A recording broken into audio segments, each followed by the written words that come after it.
Hello everybody, my name is Dratnos and welcome to my patch 9.0 Vengeance Demon Hunter PvE guide. This guide is aimed at both Mythic Plus and Raid, and I'll talk about stat priority, the basics of the spec, how it functions, and then my favorite build, in addition to giving you the info you need for a couple of other popular options with how to use the spec, but I'll also defend why I generally play it the way that I do. So to start off, let's explain the kind of core concept of Vengeance Demon Hunter. On this spec, you are very squishy if you don't have anything up, but you have three ways to get tanky. You have Demon Spikes, which there's 2 charges of it. It's on a recharge that scales with haste, and it gives you 6 seconds of a bunch of armor and a bunch of parry chance. In a single target situation, the parry chance isn't reliable defense increase, but in an AoE situation, if 5 mobs are hitting you, these actually are both really potent defensive options, and you'll be taking like half the damage that you would be taking without Demon Spikes up. So as long as Demon Spikes is up, you're usually fairly tanky. You also have Demon Form, Metamorphosis, which gives you 200% increased armor, 50% increased health, and it makes you generate a bunch more Fury and Souls whenever you're in the form. So very, very tanky while you're in Demon Form, very hard to die. And you have Fiery Brand, which by default gives you 10 seconds of 40% reduced damage taken from a single target, which is also very big. And all 3 of these things, we have further ways in our kit to give us even more value from them.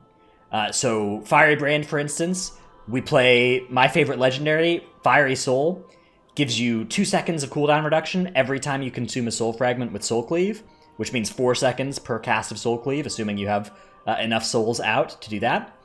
And that means that your Fiery Brand can actually be on a really short effective cooldown. Let me demonstrate that here. So if I came in and I wanted to Fiery Brand something, and I was attacking it here, and I just do a rotation, do some spells, cast some Fractures, cast some Soul Cleaves. By the time my Fiery Brand eventually expires, you can see it's like almost ready to be cast again here. Just 18 seconds of cooldown left on it, and a couple of Soul Cleaves away, and we're basically already back to it. This thing has higher than 50% uptime, assuming you're focusing on keeping it up and you have high uptime on all your stuff. So very high uptime. That's one advantage of doing this build on Fiery Brand. The premise, the way that we get that done, is in addition to this legendary is very powerful for Fiery Brand cooldown reduction. We play several talents to enhance Fiery Brand as well. Charred Flesh makes Immolation Aura extend your Fiery Brand by 0.5 seconds every time it ticks. This doesn't work indefinitely. Eventually, any given Fiery Brand will stop being affected by this. But particularly on single target, this is really effective. On AoE, if you're playing the Burning Alive talent, where your Fire Brand will spread, which I recommend you do if there's more than one target that's hitting you, this will not, it won't extend fully the later Fire Brand spreads, but it's still a very potent combination that gives you effectively 4 extra seconds of Fire Brand on that first target every time you cast it. And we play a conduit, so your best endurance conduit is Fell Defender, which gives you time off of your Fire Brand cooldown as well, reducing the cooldown from a minute to 49 seconds here at item level 226. So all of this combines to give us a very short time on Fire Brand, very short cooldown time, and that keeps up a very powerful defensive layer that lets us sometimes bridge the gap between our Demon Spikes. Now, if you're getting hit hard, you need more than one of Fire Brand, Demon Spikes, and potentially meta.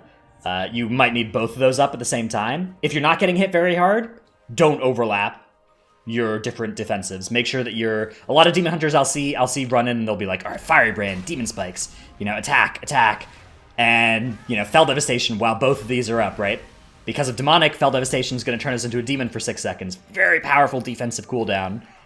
But if you're using all 3 of them at the same time, then what's going to happen is you're going to come out of that, and now you have nothing, right? Now you're like low on Demon Spikes charges. The only button you have to press is meta, and after you've done that, for the next 3 minutes, you've just got actually nothing, and you're going to die. So make sure that you spread out your usage of your main defensive options, right? Now, Fell Devastation we haven't talked about, but basically everybody's always going to play Demonic, which makes Fell Devastation turn you into a demon. So it's 6 seconds of extreme defense, plus actually the 2 seconds of channeling, because it adds on the 6 seconds after you stop Fell Devastation. So really 8 seconds of big tanky for on a 1 minute cooldown. Extremely, extremely strong. Part of the reason that Vengeance is so good right now is because you just can get so tanky with Fell Devastation without needing to actually commit your Metamorphosis button. Then every 3 minutes, you can actually just press meta, get 15 seconds of it. Also extremely hard to kill. You generally don't need to overlap meta with Fiery Brand or with Demon Spikes, unless you're tanking something like Mythic Sire, in which case you do. And so then the other stuff in my talents tree here that's fairly consistent. Almost everybody plays Last Resort. This is a cheat death that turns you into a demon instead, gives you 15 full seconds of meta instead on an 8-minute cooldown. This is so good. Compare this to every other cheat death that somebody gets, right? Purgatory is a very powerful cheat death for Blood DK, but you still have to just heal them for all the damage they take in it, right? Whereas Last Resort, when Last Resort procs, not only do you not need healing for the damage that would have killed you, you also probably just are going to be fine because you just turn into a demon and you're very hard to kill. So it's very difficult to die with Last Resort procced, right? Because you turn into a meta. And this thing is extremely powerful. You can use this in a planned way. Some demon hunters like to plan their cheat deaths at certain times, either in dungeons or in boss fights, or you can just save it as a get out of jail free card and basically guarantee that you're never going to have a surprise death. And at worst, you'll have a surprise Last Resort. So I would never take anything other than Last Resort. I would never take anything other than Demonic. On this row, Quicken Sigils is a DPS increase for Kyrian players. That's because the Kyrian Covenant ability is technically a sigil, Elysian Decree. It does a boatload of damage, right? It does, for me right now, it's doing 8,000 damage to each target it hits, up to 5. So you can see just bang, huge damage there on a single global. Quicken Sigils is giving you 20% cooldown reduction on that, so it's a big damage increase. But if you're doing a key, Sigil Chains is often a very, very valuable piece of utility to have, so do look into that. Basically never choose concentrated sigils. You're going to want to choose between one of these. If you're not playing a Kyrian, it's pretty safe to just pick Sigil of Chains. On that note, Kyrian is the best Vengeance Demon Hunter Covenant. It's extremely powerful damage here. You get a nice Soulbind tree, which we can talk about in just a bit. But if you want to play Night Fae, if you want to play Venthyr, both of those are fine as well. If so, just don't pick Quicken Sigils. Doesn't really change too much. You just press your Covenant ability when it lights up. For the most part, like a Kyrian would.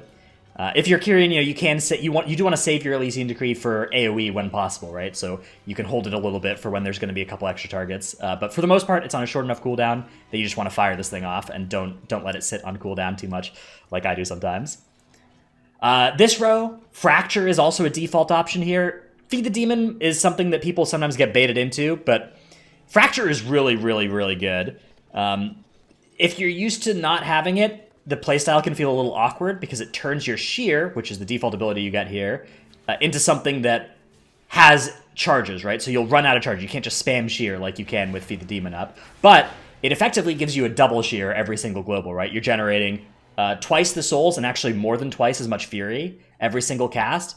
This is a really important way to make sure that you're cycling through enough resources, especially with the Fiery Soul legendary.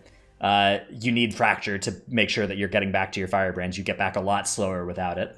So it's not even a better defensive option this tier to play Feed the Demon. Fracture is the option you should go with.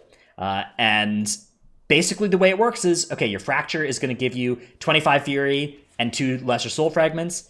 Your MOR is going to give you 26 Fury over 9 seconds when you cast it. Depending on your haste, the cooldown is going to be a little different there. So with those two features, you basically will get to do 1 Fracture, 1 Soul Cleave, 1 Fracture, 1 Soul Cleave, and maintain your MO on cooldown, and you will have enough souls and enough Fury for all your Soul Cleaves.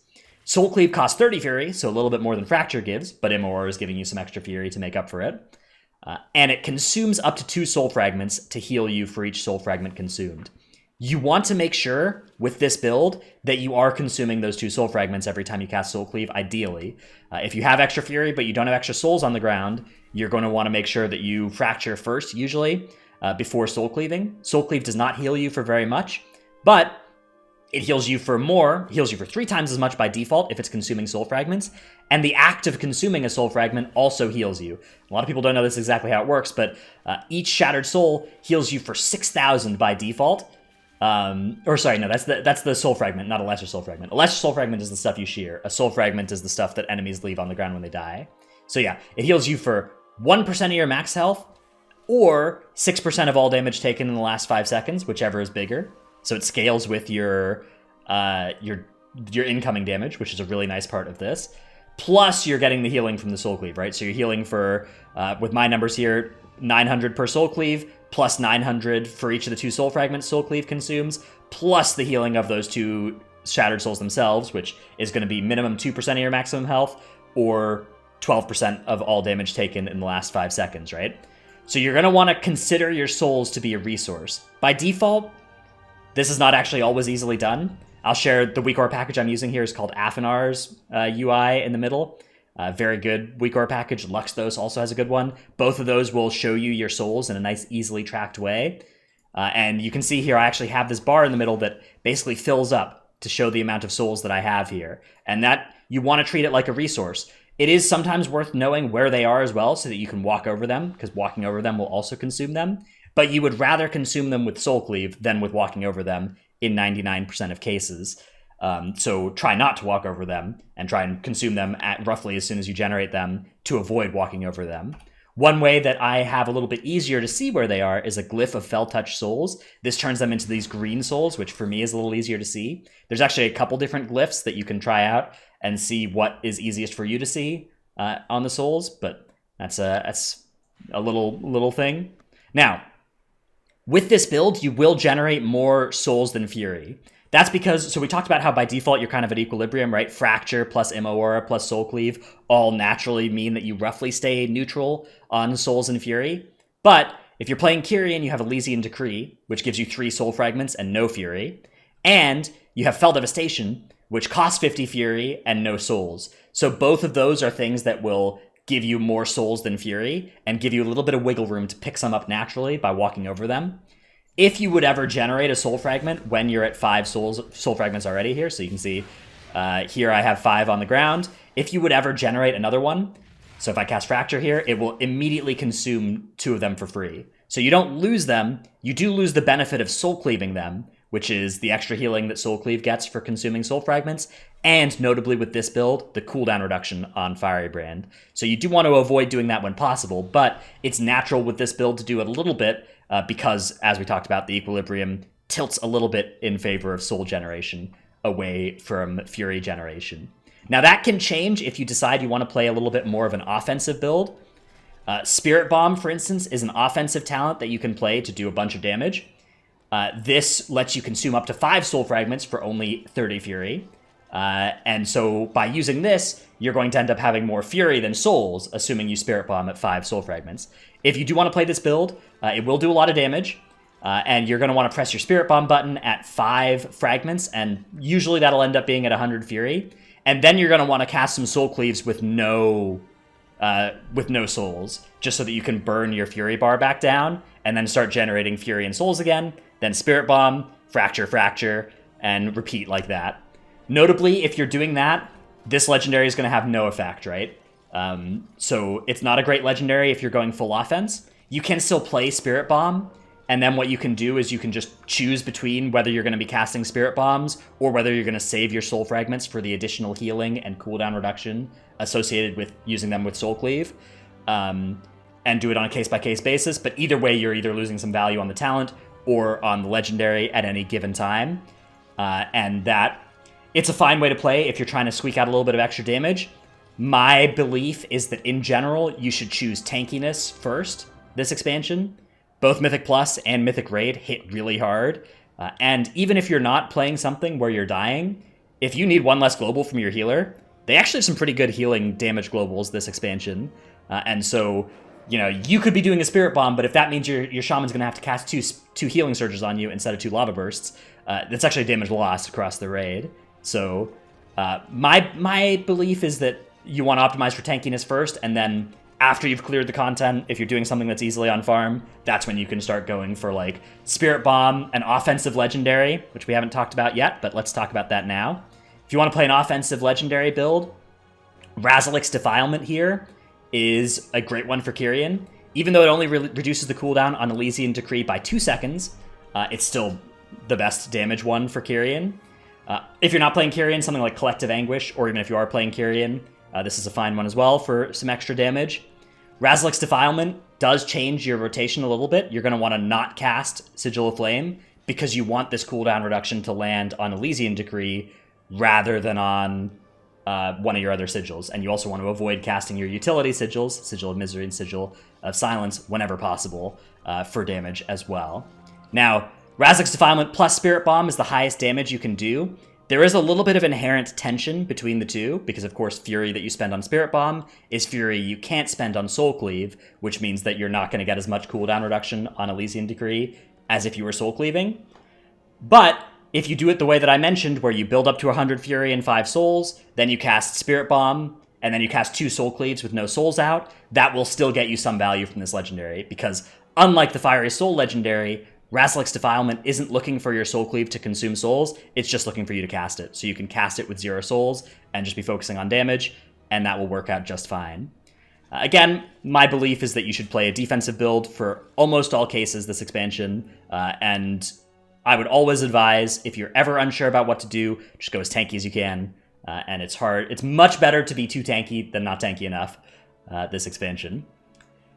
Other talent rows here, Burning Alive, as I mentioned. This is just good whenever there's multiple targets that'll be hitting you. I would use this on most bosses in Nyla, or in Castle Nathria, rather.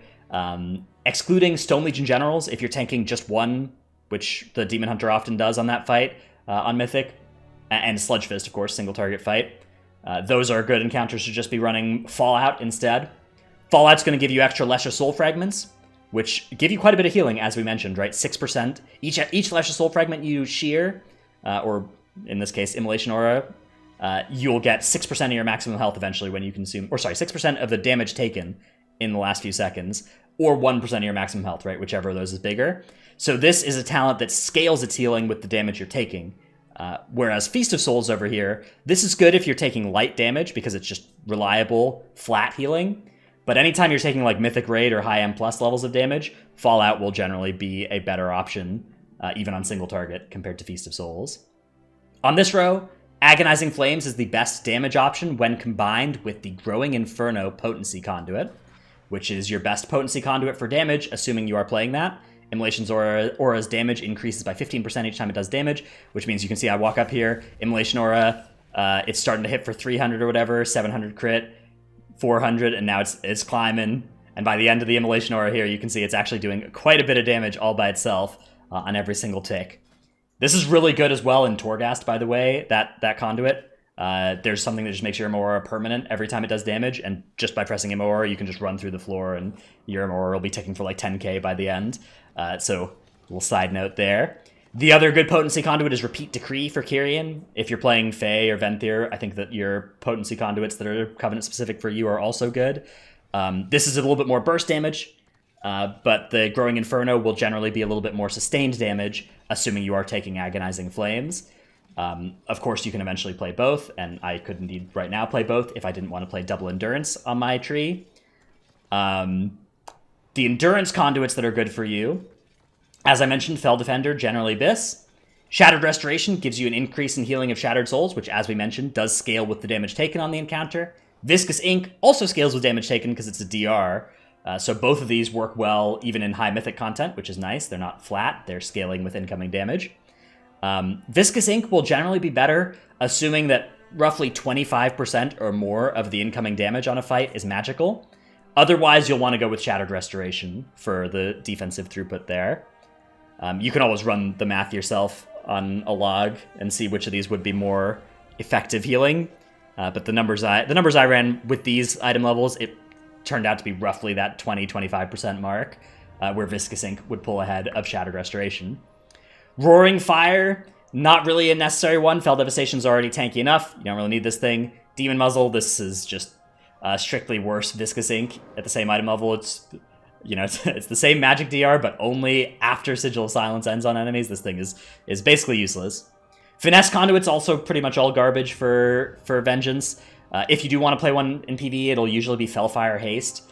But one of the best reasons to play Pelagos is that you don't need to pick a Finesse Conduit. Pelagos either lets you play triple Endurance, single Potency, or double Potency, double Endurance, without needing to take a Finesse slot. That can be true for General Draven as well, if you're playing Venthyr, so that's a good option if you're looking for a tanky tree for that Covenant. But that's the main reason that we don't really consider Klaya or Forge Light Mykonikos. Also, Combat Meditation is just pretty good. So let's talk a little bit about those stats now, because Combat Meditation gives you 10 seconds up to 19 if you can collect all of the Pelagos Orbs of Mastery every time you cast Elysian Decree. Mastery is pretty bad for Vengeance.